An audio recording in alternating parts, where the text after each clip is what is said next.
Fakta ini yang terungkap di jero sidang lanjutan kasus korupsi Suavi proyek di Dinas PUPR Kabupaten Muara Enim dengan terdakwa Juarsa, mantan Bupati Muara Enim, di persidangan Pengadilan Tipikor Palembang.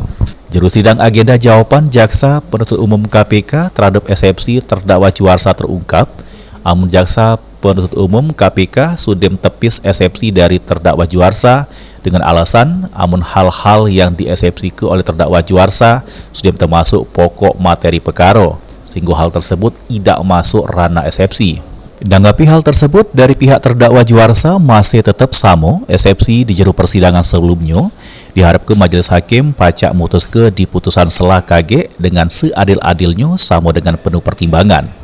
Tanggapan kami, ya kalau kami tetap pada eksepsi kami yang kami bacakan pada tanggal 15 Juli 2021. Itu tanggapan kami. Tidak perlu ngaju ke duplik lagi ya? Tidak, kami tidak mengajukan replik ya. Kami tidak mengajukan replik dan penuntut umum juga tidak mengajukan duplik. Jadi majelis hakim tadi menetapkan insya Allah putusan selanya pada tanggal 15 Agustus. Ditunda 2 minggu. Untuk ininya Kak, terkait dia tadi, jawaban dia apa sih Kak, penanggapan kita ini tadi Kak? Ya semuanya ditanggapi, tapi ada yang memang ada yang tidak ditanggapi. Intinya dia mengatakan bahwa eksepsi kita itu sudah menyangkut pokok perkara. Itu menurut mereka, itu jawaban mereka.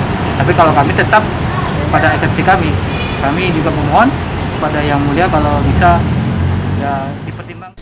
Selanjutnya, sidang dewek bakal dilanjutkan lagi 2 minggu ke depan dengan agenda putusan selah yang bakal dibacakan oleh Ketua Majelis Hakim Sahlan Effendi di persidangan Pengadilan Tipikor Palembang. Sri Febri Andi, PAL TV.